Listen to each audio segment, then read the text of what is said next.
The two of us roaming about the galaxy in the flagship of the Federation. No crew at all. We've never needed a crew before.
Well, hello and good evening. Remember us? Star Trek: The Next Generation. Yeah. Star Trek: The Next Generation, Season 4, Episode 5. Remember Me first aired back in 1990, but here in 2026 on Live Long and Podcast, we're just getting started. Whether you're joining us live on YouTube, Twitch, or Facebook, or catching the audio versions wherever you get your podcasts, our mission to rewatch every episode of TNG continues. One warp bubble anomaly, one disappearing crew member, and one increasingly claustrophobic alternate reality at a time. And now, this is your captain speaking. I am your host, Dave Mader. I'd like to say we have a whole panel here, but so far, we have one. A lot of things are absent, like my webcam. Like your webcam and all these things. It's a shrinking universe. It's a smaller shrinking universe, and soon it will just be me, maybe. Our technologist and cynic in chief, questioning warp bubble physics, the Traveler's metaphysics, and whether Starfleet really has a protocol for this universe is shrinking and only our doctor notices. It's Jody Simpson. Hi, Dave. Hey, Jody. I'm sorry I can't be here in person, but I'm in the warp bubble. You're in the warp bubble. Yes. Well, are we qualified to run this ship by ourselves? Yes, absolutely. Oh. We don't need anybody. We don't need Heather. We don't need Shaggy. We don't need Adam. Just us. Well, I would like to have them along. I do. Nice. I do need them. Like we owe them more than that. Like Riker and Troy. She loves chocolate. Dave, there is absolutely no record of these people you were speaking of. What do you mean? Like Worf? Who's that? Worf. I don't know Worf. Yes. Well, we're talking about Remember Me from Star Trek: The Next Generation's 4th season, the 79th episode overall. That aired on October 22nd, 1990, written by Lee Sheldon, directed by Cliff Bowl, and following the synopsis is, following an anomaly in a warp bubble experiment, Dr. Crusher finds the crew members are beginning to disappear, and she's the only one who seems to notice. As her universe shrinks and the reality becomes increasingly unstable, Beverly races to understand what's happening before she vanishes as well. Meanwhile, Wesley and the Traveler work together to pull her back before the warp bubble collapses entirely. Although you don't really know all that until, a good part into the episode, Jody. That's true. And I rewatching this today, I was having a good time with it. How about you? You know what? It's a great episode. I remember it being a great episode, and it still holds up. It's a good episode. It's got everything. It's got blaming Wesley for something. It's got Worf disappearing. That is always a good time. And overall, I just think it's a solid episode. I really like it. Yeah, me too. Hey Sam, how you doing? Hi Sam.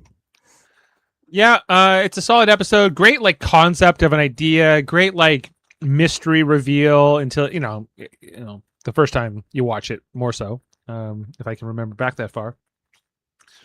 But just this concept of ideas, and that we think that we're seeing everything from Dr. Crusher's perspective, only to realize she's in the little micro universe or whatever it is.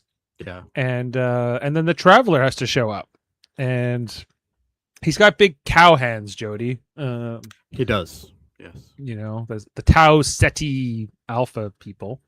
Mhm. That's what they're known for.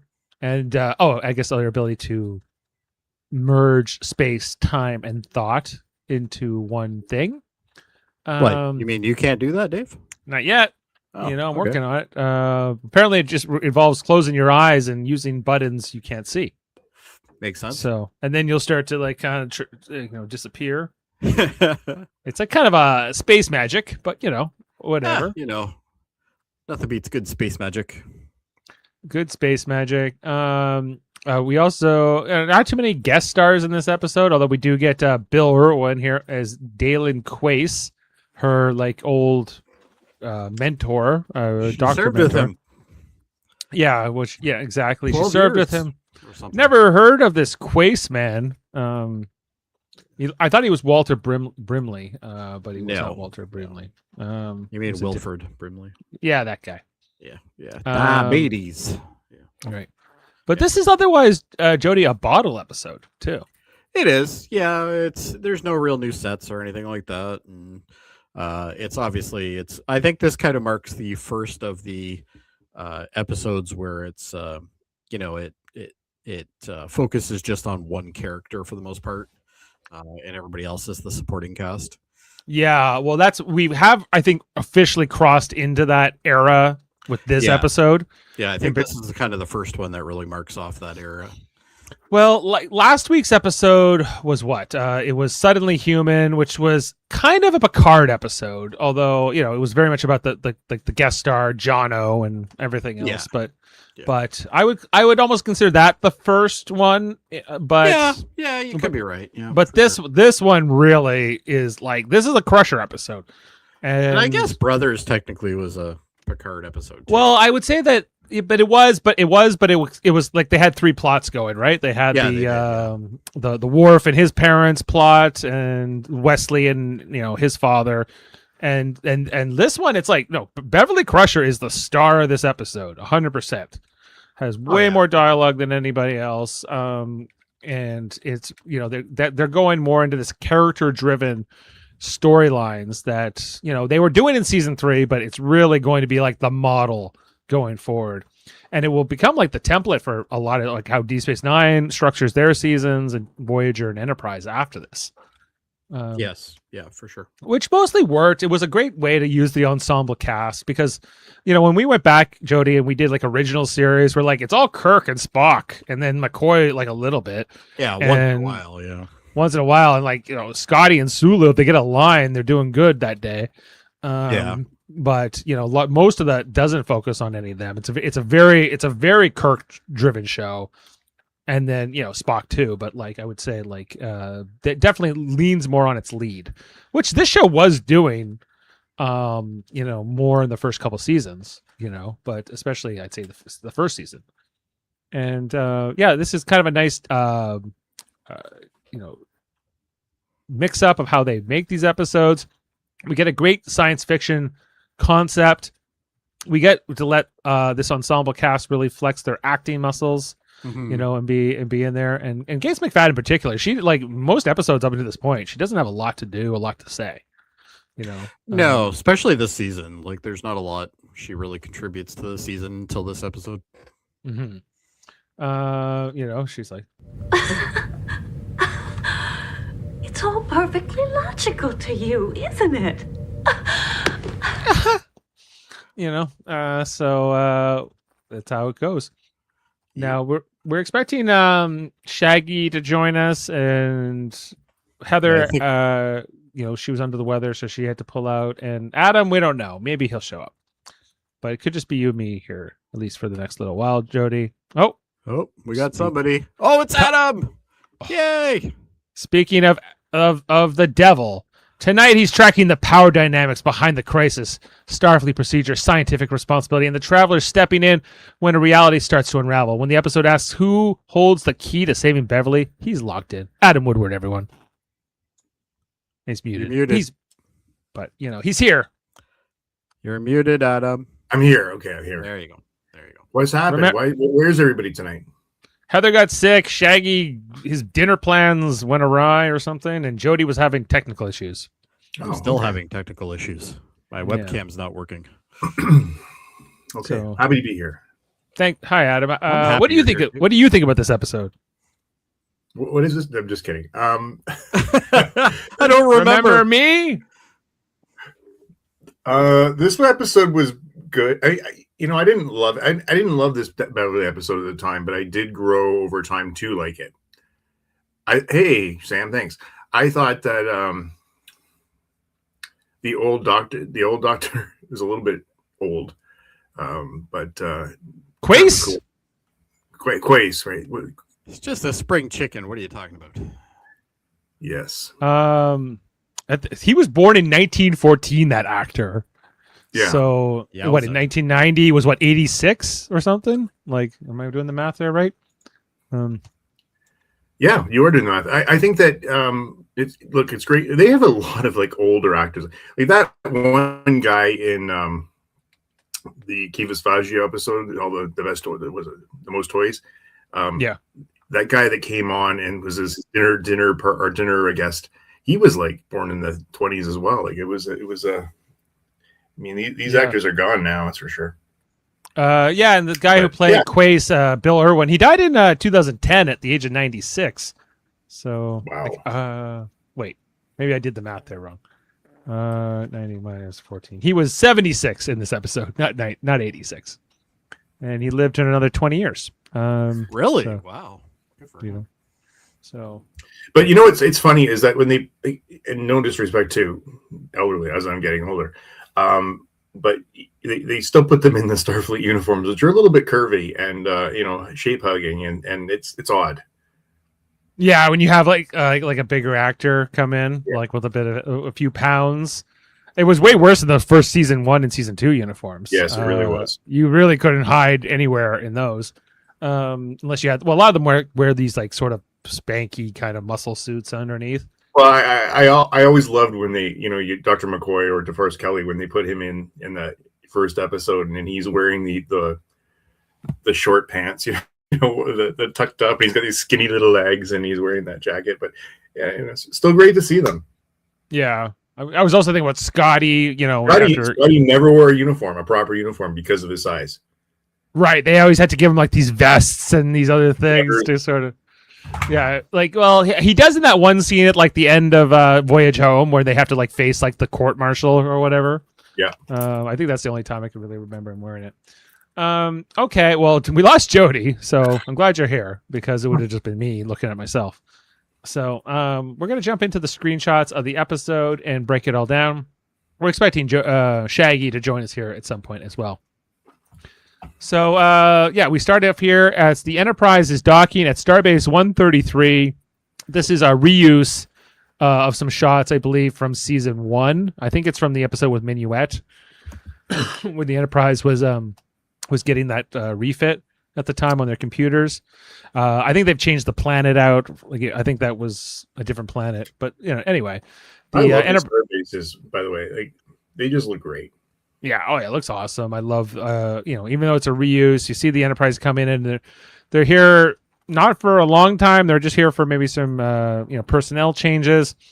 And we get Dr. Crusher giving her log for the voiceover as Dr. Quace beams aboard. Her old mentor, when she was an intern, he was like kind of her teacher. And he beams aboard, and basically the Enterprise is giving him a lift to Earth or somewhere like back to a different place. O'Brien's present, which seems like an inconsequential detail, but it does come up much later in this episode. As he says, "Hey, see you later, Doctor," and he gets back to work. As there's some dialogue here between Dr. Quace and Dr. Crusher, they're mentioning that his wife has passed away somewhat recently. They had been married for a long time, and that he decided he wanted to leave this post at Starbase 133 after 6 years because just too hard to work in the same office and be in the same place that he had shared with his wife, who has since passed. Dr. Crusher can relate somewhat, although not quite as much because she lost her husband. after about 6 years of marriage, and it's been a single parent since then. Anyway, so after this is the end of Dr. Quace. She gets dropped off here at the quarters. Then, because of this conversation, we'll find out Dr. Crusher goes to engineering, where Wesley Crusher is running a little experiment that's going to basically set the events of this episode in motion. You got Geordi LaForge saying, "I want my warp engines now, Wesley. What the hell are you doing? Get off of here." But Crusher comes to pay her son a visit in engineering, and she tries not to get in his way. She just wants to, I guess, watch him work. So he's working on his... How many episodes, how many disasters or crises did Wesley cause? More than he's solved, but, or as many as he caused. Yeah, I don't know. He's working on we'll find out this is called a static warp bubble, because the previous episode with the Traveler, which was where no one has gone before, talked about all these concepts of space and time and thought. And, in that episode, the Enterprise was able to travel across the galaxy or even to another galaxy, I think, in that episode. It was pretty incredible. So I guess they're kind of going with that concept here. But this, we'll find out that safety protocols perhaps were not observed with this experiment, because Crusher is working on his little experiment, and Geordi tells him to shut it down. We need to turn the warp engines back on and leave. And in that moment, it flashes. We see this flash in engineering. We don't know what it is. Everyone's a little taken aback here, but as Geordi walks over to where Wesley is, if you're paying attention, you'll notice that Dr. Crusher is no longer present. It's quick, it's subtle, but she's no longer there. First watch of this. Wesley and Geordi can't quite figure out what caused the flash, what's going on, but everything else seems to be fine. And after that kind of passes, Wesley realizes his mother is no longer present. She's not where she was standing a moment ago, and he even double takes, but he figures, she must have walked off when I wasn't paying attention. As the Enterprise leaves the starbase, and Dr. Crusher heads over to see her friend Dr. Quace at his quarters, but there's no answer when she hits the door chime. So she goes right to the security override and wants to know what the hell's going on. Mr. Quace, Dr. Quace, no, he's not a Mr. Dalen, his first name. Anyways, not here. Dr. Crusher can't quite figure it out, and I don't know if she asks the computer. Oh, yeah, I think she does. At the very end of this teaser, she goes, computer, where is Dr. Quace? And the computer says, there is no such person on board, or there's computer cancel. Anyway, that is our teaser for the episode. It's not like too flashy or too much going, but there's some intrigue built up as we get our credits and our title card for the episode. Picking up right where we left off with Dr. Crusher in these empty quarters, not knowing where her friend is. She calls Lieutenant Worf, who is confused, doesn't know why he doesn't know about this passenger. It's standard procedure that any passenger coming out of the Enterprise has to be approved by the captain and then is downloaded to the chief of security. That's the standard protocol for all people coming aboard. And Worf doesn't know about it, but it must have been missed. Anyway, he tries to do the inquiry, but there's nothing. And Crusher feels like, well, maybe he fell somewhere and he can't be, he's hurt, or he can't answer. His comm badge may have fell off. He's a really old man. But Worf's like, well, if that's the case, then why is all his stuff gone? Where are all his belongings? This doesn't make sense. But Dr. Crusher can't explain it. Sometime later. So Dave, yes, it is kind of, again, respectful of Dr. Crusher that everybody's trying to understand what's going on. At this point, they're actually taking this seriously, and she's not crazy. Right. Yeah. Well, but it becomes increasingly like a gaslighting. Before we go any further, let's just bring in our next panelist. Where's my little thing? Captain America himself from Washington, D.C. to the Enterprise D. He's already ready to break down the tension of an episode where the universe literally closes in on one person. If Beverly's fighting reality itself, he's already analyzing the power plays. Chris, Shaggy, Vasilas, everyone. Sorry for my tardiness, but I was fighting my own warp bubble tonight, so happy to see somebody else trapped in it, Beverly. Well, we're glad you got out. It was the power of thought. I was late too. I mean, I'm glad to be here too. We were all kind of late. Yeah, and Jody's having technical difficulties, and I don't know. So Yeah, no, sorry about that. are you working again? No, camera's still not working. Boo. All right. Well, we don't need to see your beautiful face anyway. So let's. Oh, we were just at this part here with the teaser of the episode, or just past the teaser actually, when Dr. Crusher is asking Worf to look for her missing friend, Dr. Quace. But Shaggy, what do you think of this episode? Are you a fan? I need to stop listening to my dad because he's not a fan of the episode. I don't think it's all that bad. I mean, I know I'm not the biggest Beverly Crusher fan, but she gets stuff to do this episode. It's kind of an interesting premise. So yeah, I like it enough. Mm-hmm. It's all perfectly logical to you, isn't it? How many more times are we going to hear that clip today? I like it. I like the little parts of it with her. Anyway, they start this investigation. We get this meeting up in Captain Picard's ready room. It's Data, Worf, and Crusher all talking to Picard, and they're like, "We can't find any trace of this guy. There's no log of him ever being on the ship.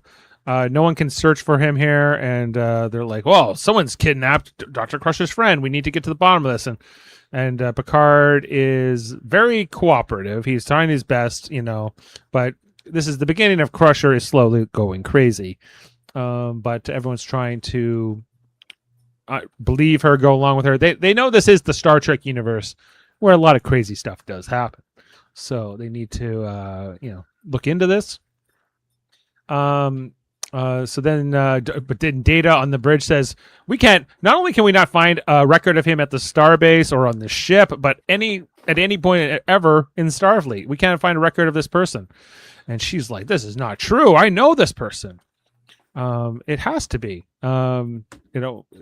This is all inside of Dr. Crusher's mind. So she's not actually dealing with the real people here, but so she was trained or interned with him or something like that. So I would be really interested. They didn't go into that, but did those records change and did she intern with somebody else? Oh yeah, everything's changed. Like it's just gone. Like it's just but otherwise the computer otherwise works. Even right up to the end of the episode, right? And a lot of this seems to be based on the idea of it manifesting. like Beverly inside of this static warp bubble, whatever she believes to be true is true. And because she was thinking about her friend losing his wife and then her losing Jack Crusher, that this kind of spawned this reality. But she could have almost envisioned anything, it seems like. At one point, the Traveler says, as long as she believes she's alive, she'll be alive inside of this thing. Right? It's a lot of it's based on sort of your ideas. It's a really cool science fiction episode in that way for me. Although, somewhat science fantasy as well. Anyway, they go down to see O'Brien. Of course, O'Brien was there when we beamed over Dr. Quace yesterday. He'll back me up. And O'Brien has no idea what she's talking about. Dr. Quace, you were here? And she's like, well, remember when I was here yesterday? And what's this comment here? EJR, I really enjoyed this episode, but once again, why is Wesley allowed to do this stuff? Well, EJR has prompted me to start looking into how many times Wesley has screwed up and put the ship in danger. So just wait till Fun Facts. We'll have something for you there. I'm going to say Sometimes he's 12 drunk. times. How many times? 12. Okay. Dave, how many times do you think? I'd go 7, 8, maybe. Okay. Shaggy? I'm going to go half a season, so 15. Oh, yeah, okay. I'm going to say 6. Half a season's 13, by the way. Oh, shoot. So Jody was 12, Shaggy's 13, and I'm 6. Okay. And I said, what, 8? 8, yeah. So as long as if it's between 6 and 8, you get it. But if it's between 8 and 13, I get All right, let's just move on. it. All right. Doing too much math here for Jody. Anyway, Brian doesn't know what this is, what she's talking about. My favorite part is he's like, yeah, you came in yesterday, you like stared at the wall, and you said thank you, and that was it. And I was like, why didn't O'Brien report that? Because he's got better things to do. Come on. What? What? Dr. Crusher came in and said thank you. What's he reporting? No, exactly. He's reporting. She walks in, she looks like she doesn't know what the hell she's doing, and then she's like, "Okay, thanks," and then she leaves. It's not, well, he dismissed Seems it. a little curious. He was just like, she's a superior officer. I better not question her. That's odd. Yeah. And this starts the series of sort of skeptical, you're crazy looks. This one here from Riker in particular, which is pretty golden. There's more to come though. In the turbolift later on here, Crusher's like, I'm not crazy. I know this man. Everything else. And at this point, they only think it's only Dr. Quace that's missing. And the crew, while still thinking she's a little bit crazy, are trying to help her. So they decide, we're going to examine O'Brien. Maybe he's been tampered with. Not only have the computer banks been deleted, but O'Brien must have had his memory erased. So he's called to sick bay, who Dr. Crusher starts examining him. And in the process, she tries to call over to one of the other doctors, Dr. Hill, I think, but no one responds. Then she tries to call Dr. Salar. Another mention of Dr. Salar, is once played by Susie Plaxon, but no one answers. To see, which is a crying shame, by the way. Yeah, well, no, Dr. Salar only appears in that one episode, but she gets mentioned all the time in this show. Yeah. Anyway, but when she does an inquiry with the computer says there are no such people on board. And O'Brien's like, you're crazy. O'Brien, this is beginning you're even crazier than we thought. And Dr. Crusher then goes to see the captain and says, I'm the only doctor on board now. No one's ever heard of Dr. Salar. And Picard's like, I've never heard of Dr. Salar, even though she's served on the ship for, Who is this Salar you speaking of? Yeah. So but Crusher also explains not only does the captain not remember, but her medical staff don't remember. People who had worked with these doctors, she knows worked with these people. So the whole thing's very curious. Meanwhile, they go down to engineering to try to figure out what this might be about. And this is when they talk about the static warp bubble. And so the Wesley and the LaForge of this reality, they have to explain all this and how it all worked, and that the Traveler was involved, and that given basically us all the exposition of what this is all about. But they're trying to get in touch with the Traveler inside of this little micro universe, I guess, but they can't. And it's just getting a little bit more worrying. Dr. Crusher goes to sick bay here, and she's feeling even more isolated and, I don't know, going mad, I guess. Where does she go here next? She goes back to the bridge. I think that's when she discovers her entire staff is gone. She's like, I have no medical staff anymore. It's, and they go, is that weird? That's normal. You've never had a staff before.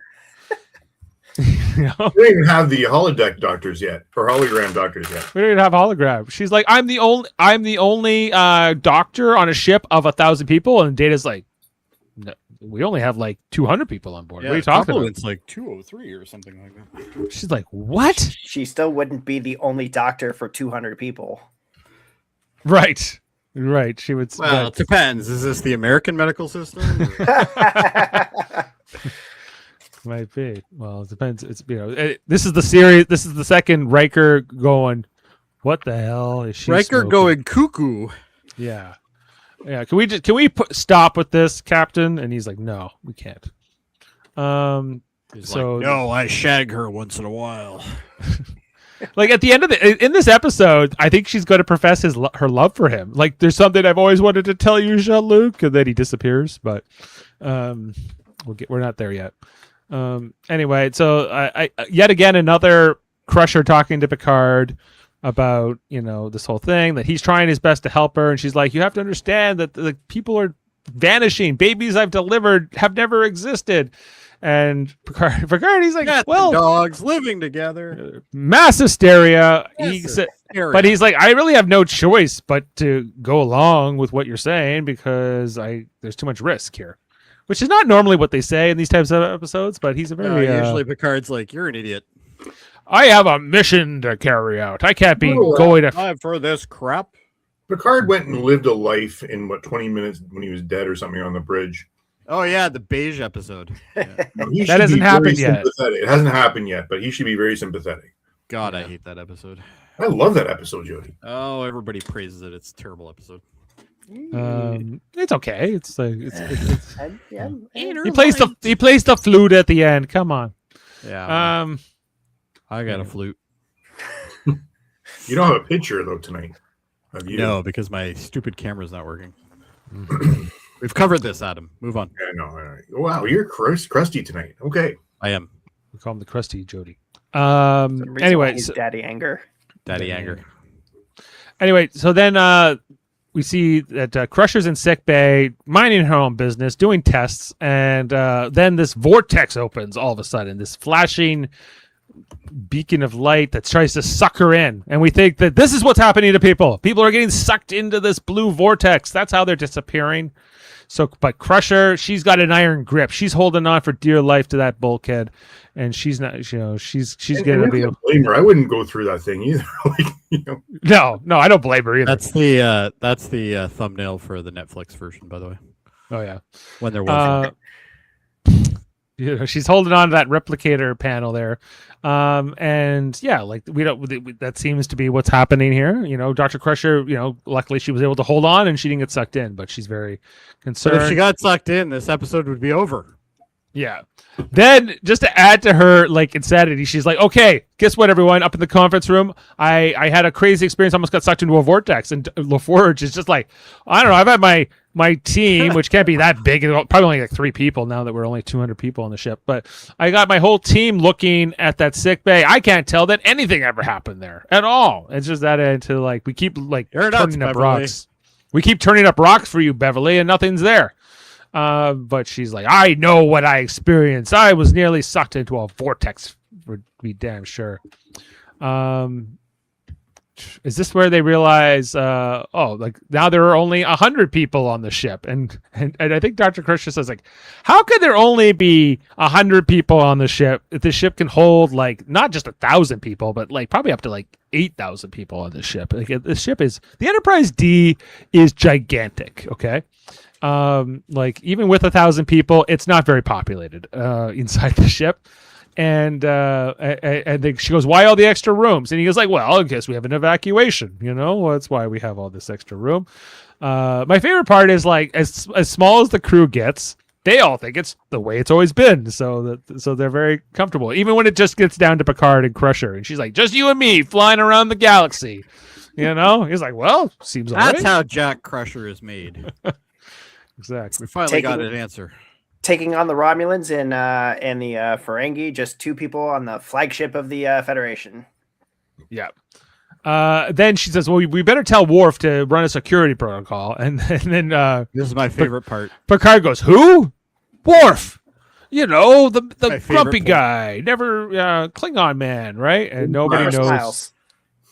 Never smiles. Imagine a world where Worf doesn't exist. Oh, that is really a utopia. Horrible. How could you? Worf sucks. Move on. Come on.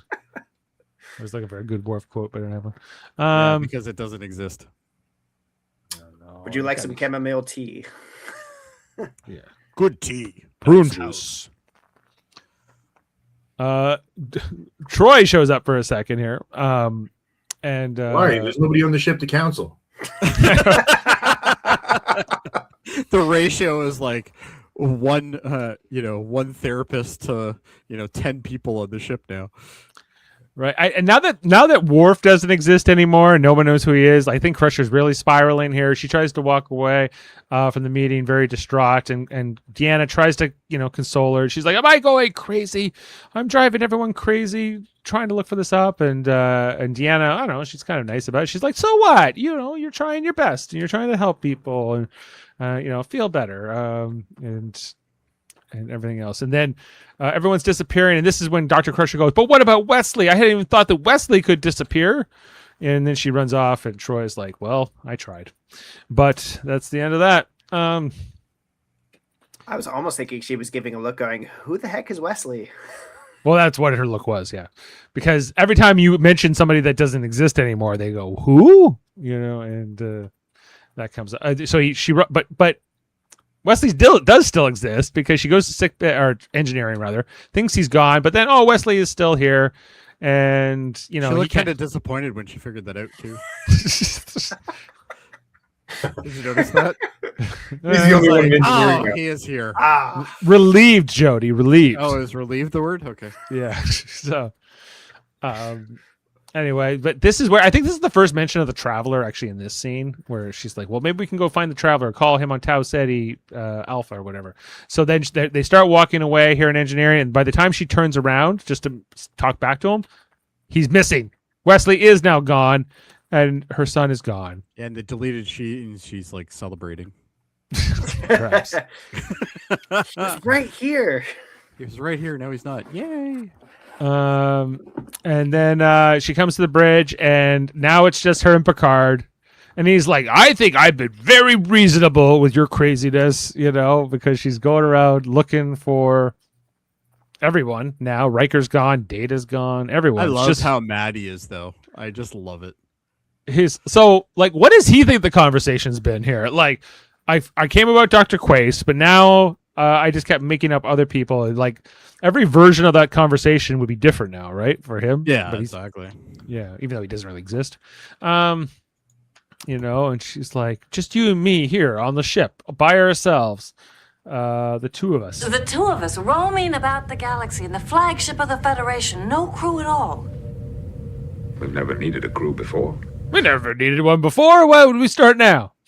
It's been Come going on, well. Beverly. Set course for inner course. Why is the Love Boat theme playing?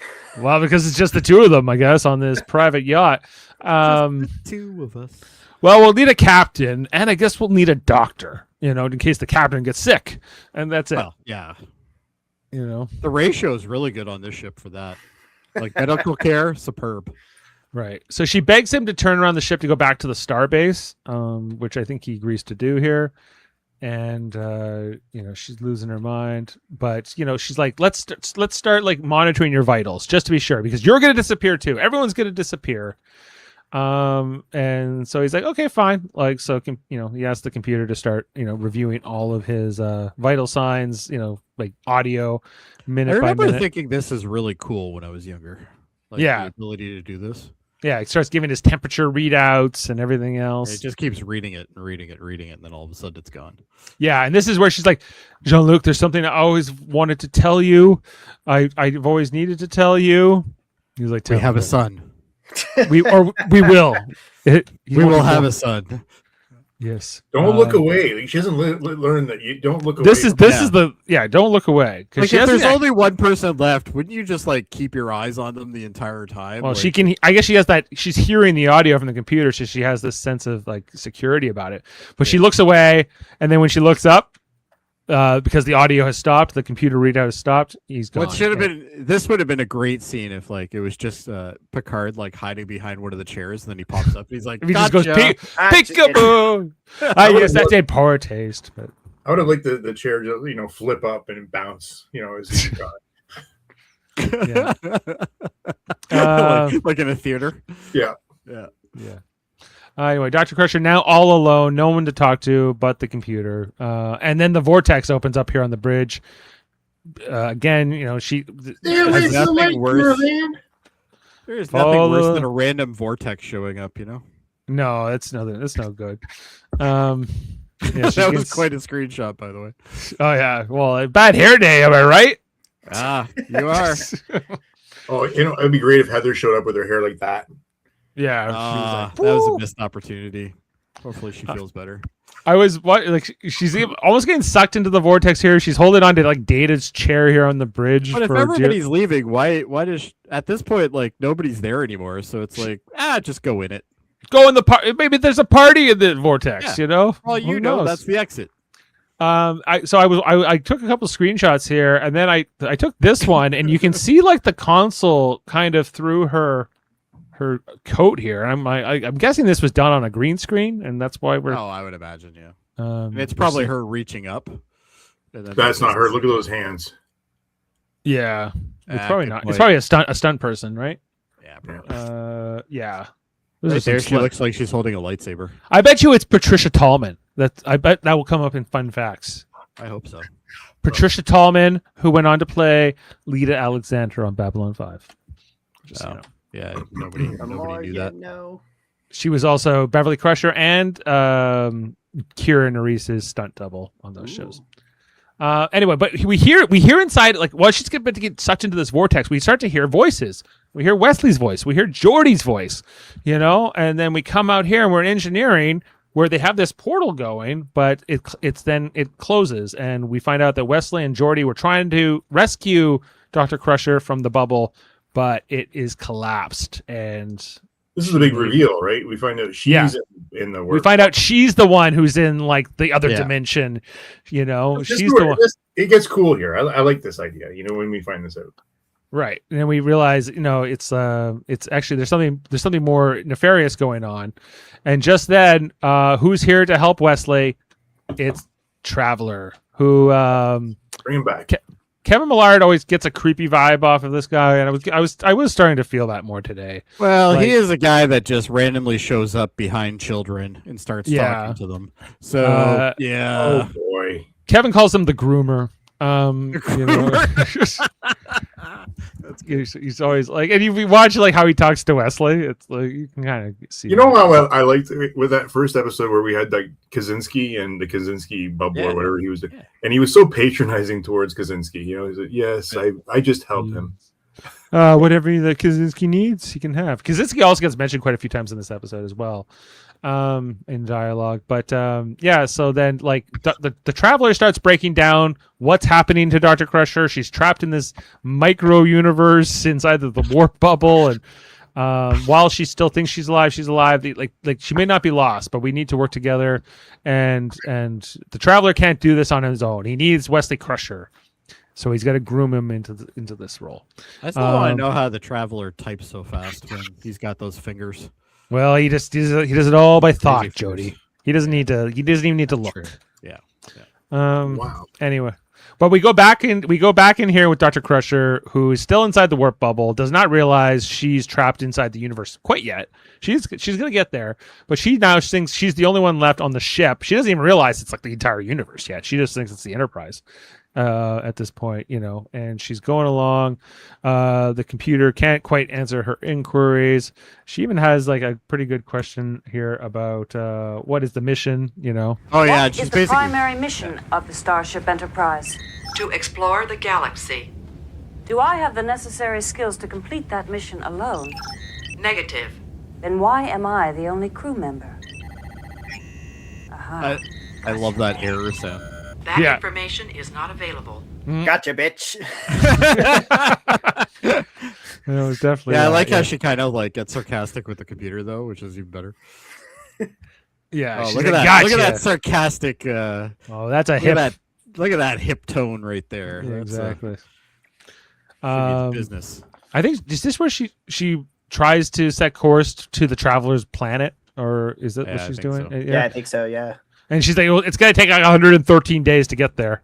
Okay, well, let's go. Yeah. I got no other ideas. Let's go. It would have been interesting if she had spent like an amount of time in there, like 100 days or something. Like, what would that have been like? Anyway, so Wesley and the Traveler then have a conversation out here in the real world about what it's going to take, and him kind of coaching Wesley in the powers of space and time and thought, and doing it out and I don't know. Traveler says, "Do it like this," and Wesley says, "I can't." He's like, "Oh, yes, you can. Just focus." You were a wonderkind. You are Mozart of space-time. You got this. Just close your eyes and you can do it. And he's like, I can't do it. Well, then whatever. Anyway, so then Dr. Crusher on the outside, trying to still figure out her situation, realizing like, what is that on the outside of the ship? What's that purple cloud outside? The computer can't quite define it. It's 780 meters in diameter. So she puts it on like the science display, I think, here next, right? Realizing that they can't scan beyond it. It's encircling the entire ship. I guess before we get the explanation, we're back here. The Enterprise, meanwhile, in the real world, has returned to the starbase. They're the exact same position they were when they tried the warp bubble, which is part of like the conditions of trying to get her out. And Wesley and the Traveler are working on that. And the bubble is back. They found the bubble once again, even though they thought it was collapsed forever. Like they have a way maybe to get her. So with they can start working on this. But it's starting to collapse. If they need to move fast. This is not going. Time is of the essence. Meanwhile, Dr. Crusher is really. This is where she starts to figure out that the entire universe is the one who's crazy, not her. She sees that like the universe is this smaller bubble that's collapsing in on us, and she realizes it looks like Wesley's experiment. She then tries to overlay that over the image of the Enterprise, which is now disappearing meter by meter. Basically, it's like slowly being dissolved. They have all this explosive decompression because bulkheads are just disappearing, and so in 4 minutes the whole ship is going to be gone forever. I was like, you need to get off that bridge. Like it's about to disappear fast, Bev. But she was still trying to work it out. And then she goes, well, if you were hypothetically trapped inside of a warp bubble, how would that manifest? And I think the computer, figures out that, we don't know that. Like we have no information to explain any of that. And they're saying, well, hypothetically, it would look like a big, blue stormy thing that would pop out and try to suck you in. She goes, that's what it was. They've been trying to help me. It's not me that's crazy. It's the universe.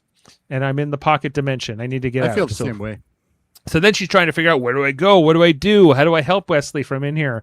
Where, the experiment, she eventually will put together, the experiment was first done in engineering. That is where she needs to go.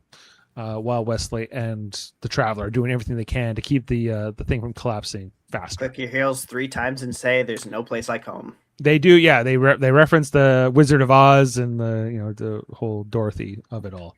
And you were there, and you were there, and then you weren't, and then you were vanished forever. So even the turbolift can't quite get her to engineering because the ship is disappearing. So she just has to go to a certain part of deck. I'm not sure I'd be going into a turbo lift when I'm not sure that some parts of the ship are still. Do you know how long it would take to climb down? I know, but still, way longer than 4 minutes. Yeah. You know how quickly you could die. Right. Now, anyway, yeah. And meanwhile, back in here with Wesley the Traveler, even Wesley is starting to become translucent. He's starting to phase into this other plane of existence or wherever he is going, because the Traveler and him are kindred spirits, and this setting up the greater Wesley storyline that we will get in this show and beyond. Anyway, while Dr. Crusher gets back down to 36, the turbolift behind her starts to dissolve, and she has to run away. And so she's really racing against the clock. The portal is opening up here in the real engineering, and meanwhile, the Dr. Crusher down in her pocket universe also finds a similar version of the portal, and can just run into it. And this is the save the day. As she pops out here, kind of where she started, here on the floor of engineering. It was very tiring for Wesley and the Traveler. They both collapse in the process as Captain Picard, comforts her on the way up. Would have been better if it was she gets there and she's like, oh, thank God. Oh, Wesley, I missed you, blah, blah, blah. And then she just slaps him. She's like, dude, why do you keep doing this to people? No more science projects. Yeah, you're not allowed to science anymore. Yeah. She sees the Traveler. Was this you? He goes, nope. Oh, Wesley, blame him for everything. Well, It is his fault. Or, she's a mom. She'll forgive him. Anyway, glad to have you back, Doc. And and she goes, "How many people are on the Enterprise?" And he goes, "Like 1,014." Does that sound right, Doc? Oh, that's perfect. Not all the people have disappeared. I'm not sure. I always wanted to hear about the Traveler. Did he poof out of existence, or did he take a shuttle back to his planet after this? I think he can, circumvent time and space. So perhaps he could just teleport himself anywhere he wants to go. Yeah, Teleportation. Okay. He teleports because the episode kind of ends very abruptly now that Beverly's saved, and we're back here at the starbase, I guess. Again, docked and unloading people. So I'm not sure if the Traveler walked across that catwalk or not. But that concludes our breakdown of this episode plot. It's a fun one. And what happened to Quace? Oh, he was still there. They go 1,014, including your friend Mr. Quace or Dr. Quace. Oh, that's right. Yes. Yeah, he's fine. Oh, good. But they didn't bring him back. And he was never seen again. They should have been actually, he's been covering all your shifts in sick bay because we've had no doctor. Because you've been slouching. Yeah. So it actually kind of worked out. He was going to be the new chief medical officer if we never found you again. But you know what's sexier than Damon Quace? Well, I'll tell you what. It's Adam Woodward. Oh. Sexy time with Adam Woodward. Let's go, man. Okay, so we've got some fun facts. So I was wrong. Gates McFadden did all her stunts in there for the vortex effects in the sequences. Those are her wrists. Oh no. So shortly after, and this is interesting, shortly after performing this stunt where she's thrown from Data's ops console chair, she found out she was pregnant. Oh yeah. Wow. Yep. Jack Crusher. Not the best time to find that out, but okay. After you're flying around the Enterprise. And she only has one child, right? That's just her only because Data goes on, or sorry, not Data. Brent Spiner goes on to be the godfather, I believe. Yeah, he's the godfather of her kid. I know that. The story originated as a subplot for Family from 1990, in which the crew were to have disappeared due to a wormhole. However, it was felt there was not enough room for both plots, so the premise was developed as a separate story. That's the correct call. Agree. Eric Minyuk, who played the Traveler, originally auditioned for the role of Data, but was beaten out by Spiner. Good I don't think he'd be good Data. No. His makeup was modified slightly for the second appearance. Here in Journey's End, his makeup was much paler than in his first appearance, where no one has gone before. He also looked a lot puffier to me. I don't know if he had gained weight since last time he was here, but 3 years. I like that. I like that character. I think that they had an opportunity to do more with him, but I don't know. They didn't. So. I have his action figure. Really? Yeah, I didn't know he had one. Yeah, he's got one in the second series of the Playmates. Yeah, I have it in box. Yay! Well, on card. The model was of the Starbase was previously used in Star Trek 3, The Search for Spock. So I guess they built these star bases for decades, hundreds of years. Well, that's the thing is that they had them built for the movies, so it made sense to use them for the show as well. Well, you're not going to completely renew a space station. No, kind of makes sense that it would still be older. We know by the time we get to Picard that those stations have been retired. We see that the one that's being used for the Fleet Museum at Atham Prime. Yeah. Yep. Okay, this took me down a bit of a rabbit hole. The title "Remember Me" was the last line of the unused lyrics for Star Trek 1966 theme song composed by Alex Courage and lyrics by Gene Roddenberry. So I went to look for the lyrics. Are you ready? Yeah. No, probably not. I'm not going to sing it because I can see it, but then she's like, so beyond the rim of starlight, my love is wandering in starflight. I know he'll find star-clustered reaches, love. Strange love of a star woman teaches, I know. His journey never ends. His Star Trek will go on forever, but tell him his Star Trek will go on forevermore. Is that how it goes? He wanders his starry sea. Remember me, remember me. Remember me, remember me. Okay, so I'm going to just judge this right now and say, thank God they didn't use this.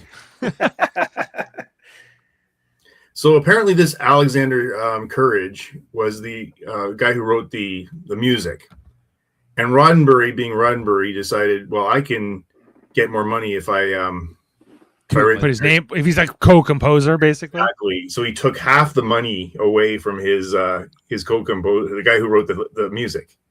Yeah, it sounds like a complete Roddenberry move. Yeah, Roddenberry was such a douche. Yeah, I'm sorry. Somebody He else did said a it, lot not of me. really shitty things. So pressured by Roddenberry, Courage made a handshake deal a couple of years earlier that gave Roddenberry the option of composing lyrics for Courage's Star Trek music. Roddenberry exercised that option, writing lyrics for the main theme, asserting his right for the half the performances of royalties as a co-composer. I would have been pissed too, because he never used them. He wrote the lyrics with the intention never to use them. Oh, really? but That like explains why they're terrible. like when you hear the original theme song, is there like are they actually singing words? No, Or is it just no, right? They never used them because it was all his scheme never to, or so he could make money off every time it's played, he's making money. Okay. But how can he be a co-composer if they don't use the actual lyrics? Like that's Well, he probably wrote that in some contract somewhere too. He was a bit of a. It's all about the lawyers. All about those. Roddenberry was an asshole.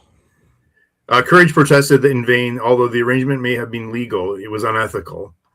Mhm. Roddenberry's lyrics had added nothing to the value of the music and were created no other reason than to usurp half of the composer's performance royalties. And then unsympathetic Roddenberry proclaimed, "Hey, I have to get money somewhere. I'm not going to get it out of the profits of Star Trek."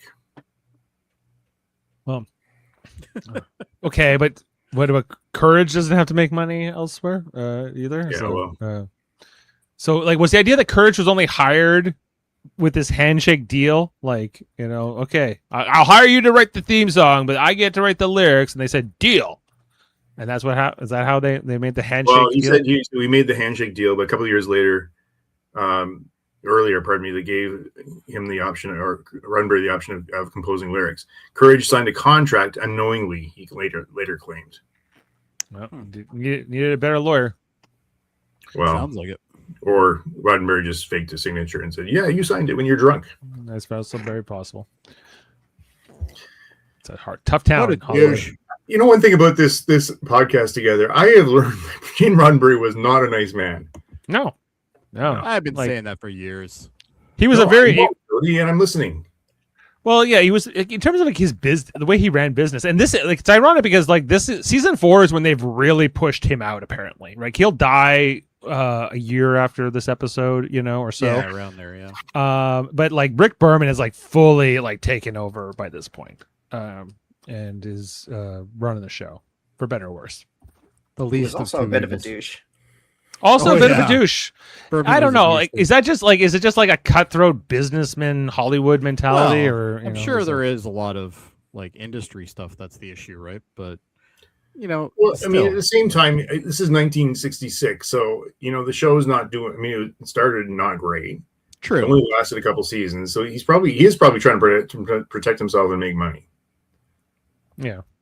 But like Paul Anka, here's an example of Paul Anka, Canadian composer, wrote the theme for the Tonight Show, the Johnny Carson version. Dun, dun, dun, remember that? He got $500 a night for all the time it was played. Every time Wow. it's $500. $500, so $2,500 a week, 365 or 52 weeks a year for 30 years. Well, that's good money. Yowza. It's good money, especially back then, right? Like, Wow. for all the inflation. So I mean, Courage probably lost. I mean, if it was that, and this went, how many years have been Star Trek been played now? Right, it's decades. Sure. The premise is similar to a Twilight Zone episode. It's called "When the Sky Has Opened" in 1959. It really feels like a Twilight Zone episode, but Yeah. Maybe that's why I like it so much. yeah, Outer Limits, whatever. Yeah, very Outer Limits. Yeah. Interesting. I always got a Doctor Who vibe from it because of the whole time paradox thing. Yeah, Yeah. timey that's wimey. true. Yeah. Yeah. Wibbly wobbly. Like good Doctor Who though. Well, That we spent hours just trying to figure out what's good Doctor Who. It's easy. There's a 47 If it's reference. if it's 12 or less, it is. I don't know about that. EJR87R. You want to throw his comment up there. This might be unpopular, but 90s Trek especially was far better without Roddenberry's influence. I don't disagree. Oh, 100%. Yeah. You know, like a thing with Roddenberry is like he did have some good ideas and he did have some good instincts, and like so it's hard for you can't really like just say, well, he was bad or he was good. He was he was a mix, but he was a very creative man, and I think he created some very awesome things, but I also think he treated people like shit. And, I think if I knew him in real life, I'd hate his guts. Like, absolutely. But you know, but he also had really good instincts on like who to cast and how to create characters and all these other things. Oh, true. Very true. That I think he did very well in both series. Yeah, still a douche. Mm-hmm. Well, he's dead now. But... And so is Rick Berman. Rick Berman also does a good job. A douche too. Yeah. But he also runs a good show here and there too, right? Yeah, like right. it's like you can be it's not excusing you can be a jerk, it, but you can be a jerk and still be good at it. I'm not it's not to excuse their behavior. It's just to say that like I'm just trying to take away any of their merits, I guess, as well. Makes sense. Dave, there was a 47 reference in this episode. At one point, the computer says that the universe is a spheroid region of 705 meters in diameter. Later, Jody warns the bubble universe is collapsing at a rate of 15 meters per second. That means that Dr. Crusher has 47 seconds of real time to live. Yeah, okay. Sure. I didn't even pick up on it, but okay. Me neither. Yeah, I didn't either. Features one of the few Starship flyby shots in an alternate reality at the beginning of Act 1. I'd like to know what that was. Well, it's because we still think we're in the bubble universe, and so she's flying through space, right, on the Enterprise, but it's not the real Enterprise, right? I guess that's what they're implying, because we don't know we're in the pocket dimension for a good while at all. Yeah. Okay, so to answer the question about Wesley.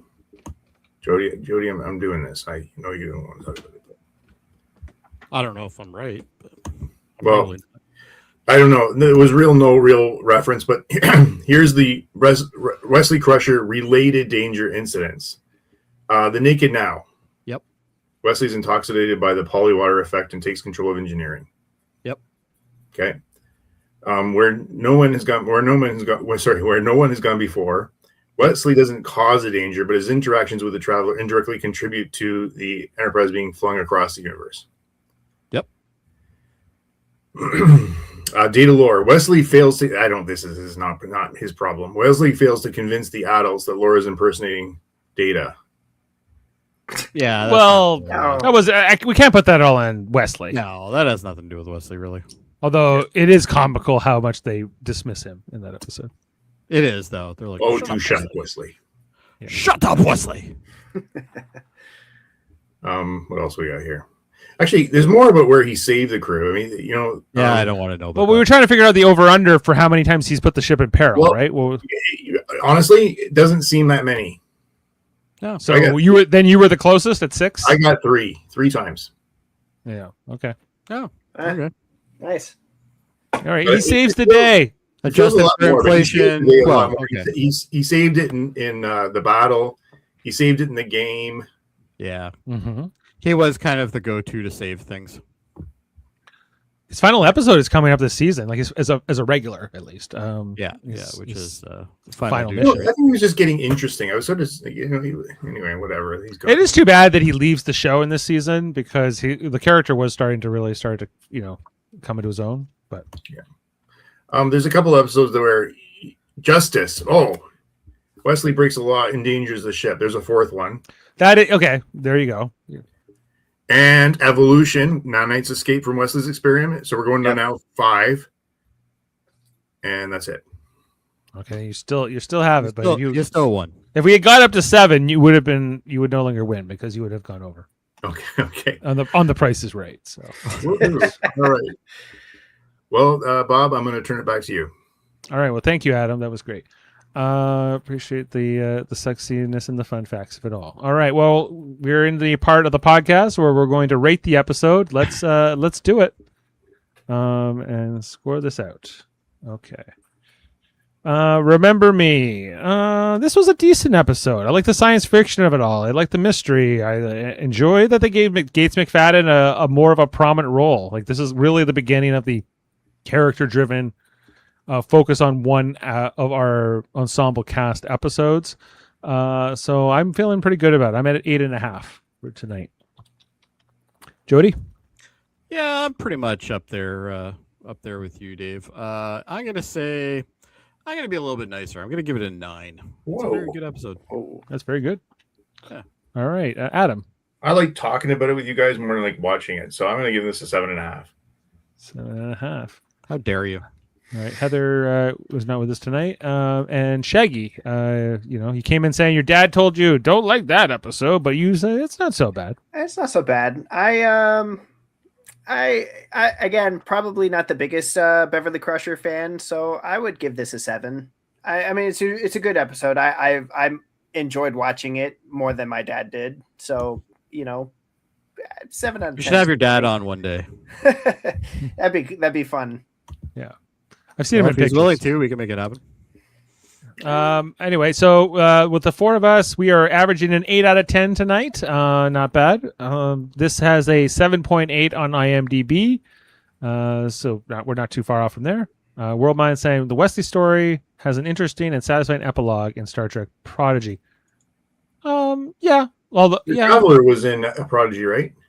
His voice, anyway.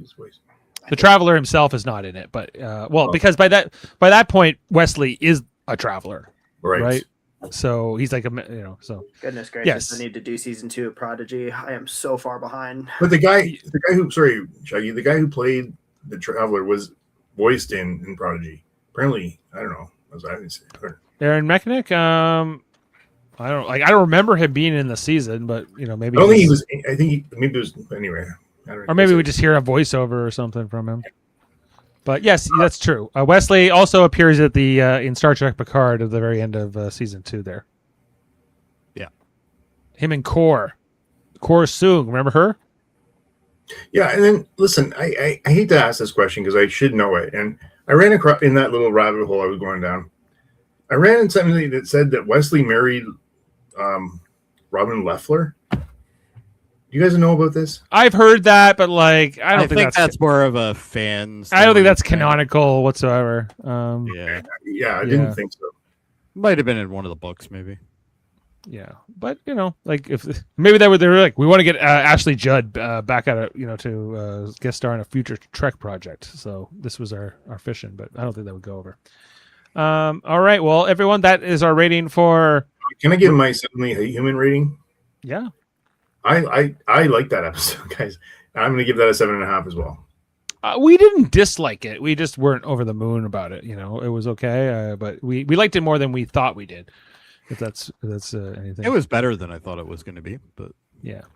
But I liked this episode better, so that was just me. Dave, do you want my ratings for the 4 that are missing there? Sure, I do. I'll give them to you quickly. Yeah. Brothers, I will do a 7.5 on that one. Yep. Family was better, so I'm going to go with probably just an 8. Okay. Well, Shaggy, while we're here, do you want to weigh in? I would like to give 10s to both of the Best of Both World episodes. Got it. Anything else? I'd also probably give a 9.5 for Family. I really, really like that episode. Him and his brother reconnecting in the vineyard. It's fantastic. Ironically, not in the episode Brothers, but whatever. Funny enough. Right. That was Family. That was Family. Okay. All right. All good then?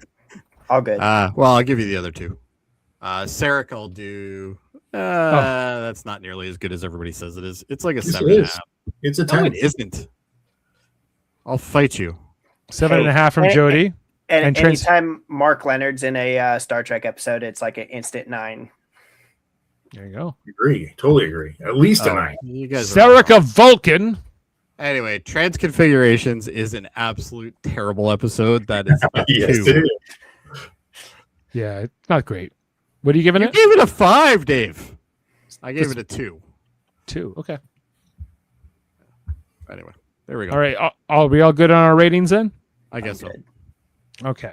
Well, looking ahead to our next podcast here on the Star Trek Next Generation podcast, the next episode we are reviewing is called Legacy. Where is that one? Here it is. Legacy. In this episode, the Enterprise crew is caught in the midst of a civil war on Turkana 4, and former crew member Tasha Yar's homeworld meet while negotiating with one of the factions. They discover the faction's representative is Tasha Yar's younger sister, Ishara Yar. So this is the Tasha Yar sister episode. Yeah, it's a good one. Yeah, I got no one signed up. Yar, no pirates.